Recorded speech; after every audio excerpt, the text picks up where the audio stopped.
Hello मेरे बच्चों, केम छो मजामा। स्वागत है आप लोगों का वापस से फौजी बैच में। इंटेलिजेंस टेस्ट कर रहे थे हम लोग। चैप्टर था clock and calendar. Clock complete हो चुका है, अब अपन कैलेंडर की बातें करने जा रहे हैं। कैलेंडर में मैं इस वीडियो में आपको थ्योरी बताऊंगा, अगले वीडियो में अपन क्वेश्चन प्रैक्टिस करेंगे कैलेंडर के ऊपर। थ्योरी शुरू करते हैं। मैं आप लोगों को दिखा देता हूं, यहां पर आप देख सकते हैं साफ साफ कि कैलेंडर में एक हफ्ते में 7 दिन होते हैं, ये हमें पता है। 1 वीक के बारे में हमको पता है, Sunday Monday Tuesday Wednesday Thursday Friday Saturday. बचपन में पढ़ाते हैं, बचपन से आपको मेमोराइज किया जा रहा है। उसी चीज के बारे में मैं थोड़ा सा आपका रिवीजन करा दे रहा हूं। एक हफ्ते में 7 दिन होते हैं। Total 7 days are there for 1 week. और एक वीक में 7 दिन होते हैं। 7 दिन के नाम है। अच्छा, 7 दिन शुरू कहां से होते हैं? मंडे से शुरू होता है, एंड होता है संडे पे।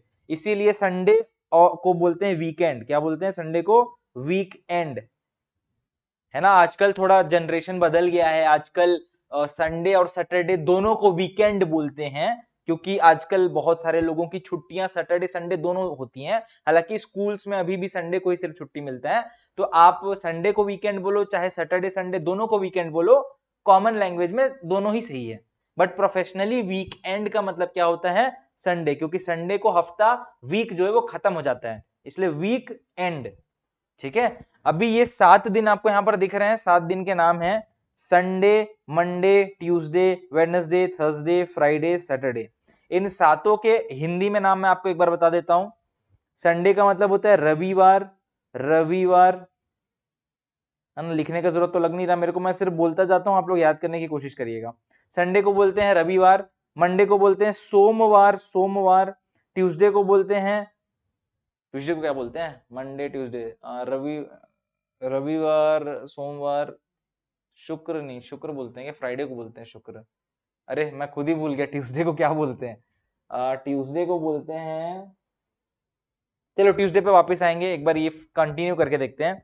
संडे, रविवार, मंडे, सोमवार, ट्यूसडे मेरे को याद नहीं आ रहा है, देख लेंगे याद करके। वेडनेसडे बुधवार, थर्सडे गुरुवार, फ्राइडे शुक्रवार, और सैटरडे शनिवार। ट्यूसडे को क्या बोलते हैं यार? इंटरनेट का यूज करते हैं, इंटरनेट google.com। ठीक है, यहां पर सर्च करते हैं ट्यूसडे इन हिंदी,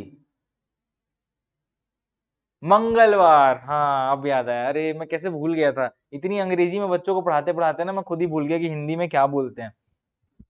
एक बार फिर से रिपीट कर देते हैं क्योंकि फ्लो टूट गया था। संडे को बोलते हैं रविवार, मंडे को बोलते हैं सोमवार, ट्यूसडे को बोलते हैं मंगलवार, वेडनेसडे को बुधवार, थर्सडे को गुरुवार, फ्राइडे को शुक्रवार, और सैटरडे को शनिवार। ये 7 दिन है। आपको हिंदी में याद रखने की वैसे कोई खास जरूरत है नहीं। याद रखो क्योंकि हिंदी आपकी लैंग्वेज है, बट इंग्लिश में याद रखना ज्यादा जरूरी है क्योंकि एग्जाम आपको इंग्लिश के फॉर्म में देना है। Sunday Monday Tuesday Wednesday Thursday Friday Saturday, 7 days in a week. Century एक शब्द आपको दिखता है यहां पर। सेंचुरी का मतलब होता है पीरियड ऑफ 100 ईयर्स। तो 100 साल के, 100 ईयर्स के पीरियड को कलेक्टिवली हम लोग सेंचुरी बोलते हैं। ठीक है। आपने क्रिकेट खेला होगा तो आपने देखा होगा, 100 रन मार देते हैं तो फर्स्ट सेंचुरी, 200 रन मार दिए तो डुअल सेंचुरी। तो सेंचुरी मतलब 100 रन या 100, 100। तो यहां पर सेंचुरी जब बोलूंगा मैं तो किसकी बात कर रहा हूं? 100 ईयर्स की बात कर रहा हूं। अगर मैं क्रिकेट में सेंचुरी की बात करूंगा तो मैं 100 रन की बात करूंगा। अभी अपन 100 ईयर्स की बात कर रहे हैं। ये हो गया वीक, कंप्लीट हो गया। पर वीक से बड़ा होता है मंथ, और मंथ से बड़ा होता है ईयर। तो सबसे पहले होता है day. 7 days equal to 1 week. फिर वीक से आता है मंथ, और मंथ से आता है ईयर। एक साल में 12 मंथ्स होते हैं। एक साल में 12 मंथ्स होते हैं। मंथ्स के नाम यहाँ पर आपको दिख रहे हैं साफ साफ।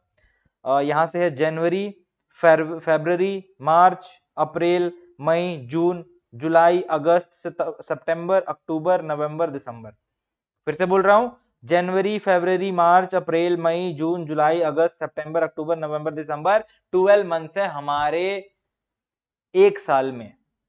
अब ये इन, अब हमको सवाल ये आना चाहिए दिमाग में कि सर हर मंथ में कितने दिन होते हैं? आपने बोला एक वीक में 7 डेज, चलो समझ आ गया। एक मंथ में कितने दिन होते हैं? वैसे तो एवरेज लेते हैं अपन 1 मंथ का 28 डेज। ये एवरेज है, ये फिक्स नहीं है। ठीक है, ये एवरेज हम लोग ले रहे हैं। ये कॉमर्शियल पर्पस के लिए, जैसे आप इंटरनेट अगर रिचार्ज, अपना मोबाइल रिचार्ज कराओगे तो आपका मोबाइल 28 डेज के लिए रिचार्ज होता है, जिसको वो लोग बोलते हैं 1 मंथ का रिचार्ज। पर ये 28 डे फिक्स नहीं है, ठीक है। हर एक मंथ में अलग अलग होता है, जैसे जनवरी में 31 डेज होते हैं और जून में 30 डेज होते हैं, तो अलग अलग डेज होते हैं। तो अपन अभी सीखने वाले हैं एक छोटा सा ट्रिक, जिससे हमको पता चले, हमको याद रहे कि इन 12 मंथ्स में किस दिन 30 डेज हैं, किस दिन 31 है, ठीक है। तो ये ट्रिक होता है काउंटिंग द हैंड्स। अभी देखो ये आपका राइट हैंड है और ये लेफ्ट हैंड है, कुछ नहीं करना है, आपको ऐसे हाथ रखना है, ठीक है। मेरा राइट हैंड इधर वाला है, मेरा लेफ्ट हैंड इधर वाला है, अपोजिट दिख रहा होगा, कोई बात नहीं, आपको कुछ नहीं करना है, आपको गिनना शुरू करना है। देखो कैसे गिनना है, डायग्राम देखना ध्यान से, अपने लेफ्ट हैंड से शुरू करना, सबसे छोटा जो उंगली है ना उससे शुरू करना। इसको कलर डार्क कलर कर लेते हैं अपन थोड़ा, ताकि दिखाई दे। ये ठीक है, ये यहां पर उठा हुआ है ना, देखो यहां पर हाँ ये यहां पर ये उठा हुआ है, ये जो उठा हुआ है ये 1, फिर गड्ढा 2, फिर ये उठा हुआ, फिर गड्ढा, फिर उठा हुआ, फिर गड्ढा, फिर उठा हुआ, फिर उठा हुआ, फिर गड्ढा, फिर उठा हुआ, फिर गड्ढा, फिर उठा हुआ, फिर गड्ढा। आपको काउंटिंग शुरू करना है अपने लेफ्ट हैंड के चीनी उंगली से, यहां पर से, ठीक है, ये वाले से।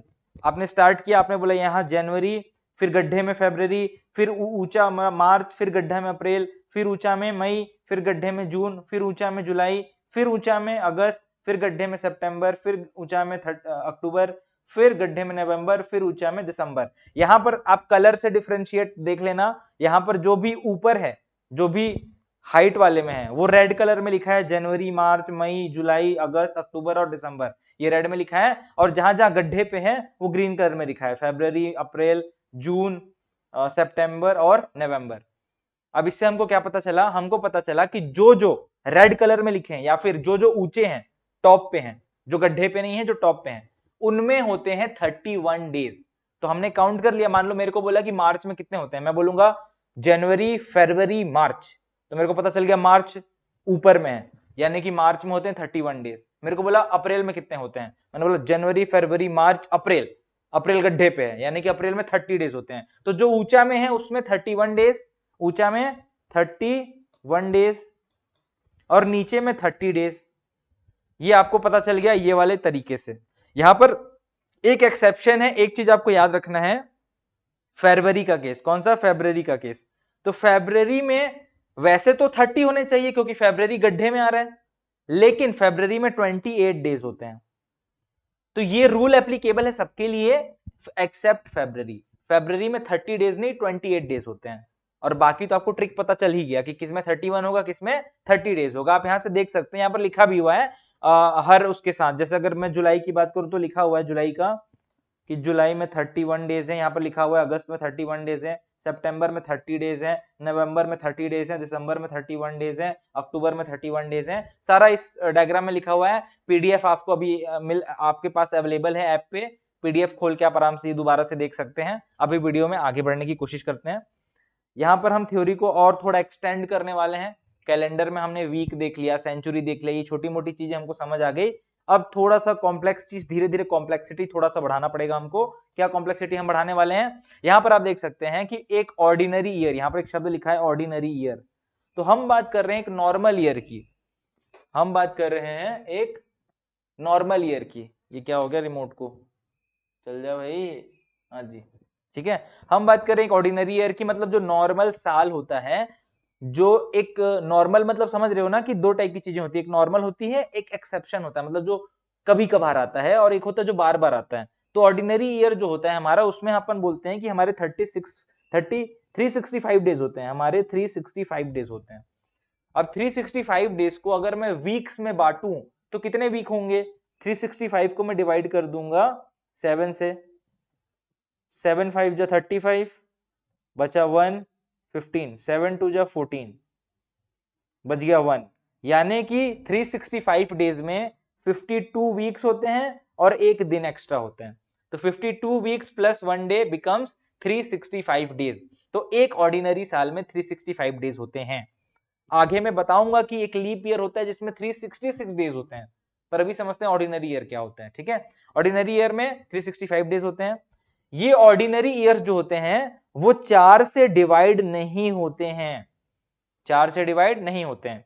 एग्जाम्पल के तौर पे, अच्छा ईयर समझो ना, अभी हम लोग कौन सी ईयर में, मान लो हम लोग 2022 में जी रहे हैं, या फिर मान लो हम लोग 2023 में जी रहे हैं, या फिर हम लोग 2024 में जी रहे हैं, ये 3 टर्म्स दिख रहे हैं, इन तीनों टर्म्स को अगर मैं 4 से डिवाइड करके देखूं तो 2022 जो है वो 4 से डिवाइड नहीं होगा, 2023 4 से डिवाइड नहीं होगा। मेरे को कैसे पता डिवाइड नहीं होगा? क्योंकि मैंने और आपने दोनों ने मैथ्स में पढ़ा हुआ है कि हम डिविजिबिलिटी चेक कर सकते हैं बिना एक्चुअल डिवाइड किए, तो मैंने डिविजिबिलिटी चेक कर लिया, ठीक है। उसके बाद मैंने बोला 2024, तो 2024 तो यार डिवाइड हो जाएगा 4 से, ये आ जाएगा 506, तो 4 से डिवाइड हो रहा है, यानी कि 2024 ऑर्डिनरी ईयर नहीं है। ऑर्डिनरी ईयर कौन है? 2022 2023, क्योंकि हमने बोला ordinary year is not divisible by 4, तो जो 4 से डिवाइड नहीं होगा वो हमारा ऑर्डिनरी ईयर है। अब 4 से जो डिवाइड होगा वो क्या होता है बताऊंगा बाद में, अभी बस इतना याद रखना है कि 4 से डिवाइड नहीं हुआ तो ऑर्डिनरी ईयर है। दूसरा क्या सीन है? Ordinary years in the form of century are not exactly divisible by 400।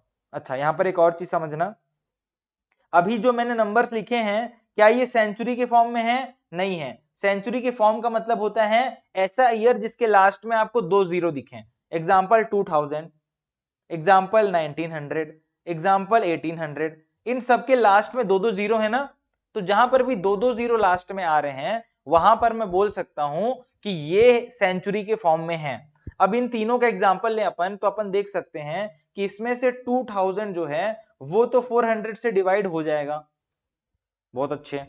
1900 जो है वो 400 से डिवाइड नहीं होगा, 1800 डिवाइड नहीं होगा। हम ऑर्डिनरी ईयर की बात कर रहे हैं तो हमने क्या बोला? ऑर्डिनरी ईयर जो होता है ये नॉट एग्जैक्टली डिविजिबल बाय 400, तो 400 से डिवाइड नहीं होना चाहिए। कौन कौन डिवाइड नहीं हुआ? 1800 डिवाइड नहीं हुआ, 1900 डिवाइड नहीं हुआ, यानी कि 1800 और 1900 ऑर्डिनरी ईयर हैं और 2000 ऑर्डिनरी ईयर नहीं है। ऑर्डिनरी ईयर कौन कौन है? 1900 और 1800। तो जब भी सेंचुरी के फॉर्म में दिया है मतलब लास्ट में 2 जीरो हैं, तो आपको 400 से डिवाइड करके चेक करना है, और अगर लास्ट में डबल जीरो नहीं है जैसे कि 2001 2004 ये सारे में लास्ट में डबल जीरो है क्या? नहीं है, तो इनको किससे डिवाइड करके चेक करेंगे? 4 से। तो कब 4 से करना है, कब 400 से करना है, ये समझ आ गया अपने को। 4 से डिवाइड और 400 दोनों से डिवाइड नहीं होना चाहिए। जब आप 4 से डिवाइड करोगे नॉट डिविजिबल मतलब ऑर्डिनरी ईयर, 400 से डिवाइड करोगे नहीं डिवाइड हुआ ऑर्डिनरी ईयर।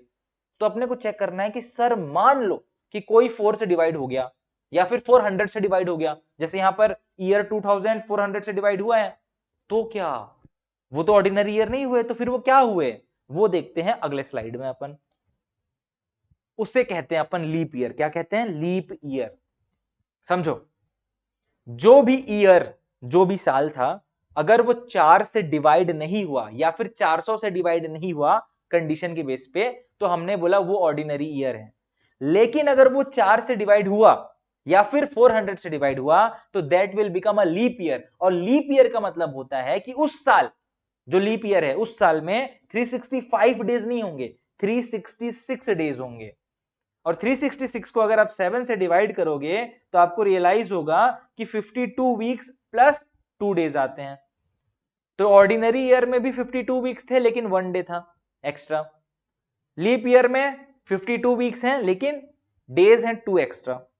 तो टोटल कितने हो गए लीप ईयर में? 366 डेज। कैसे चेक करना है लीप ईयर है कि नहीं?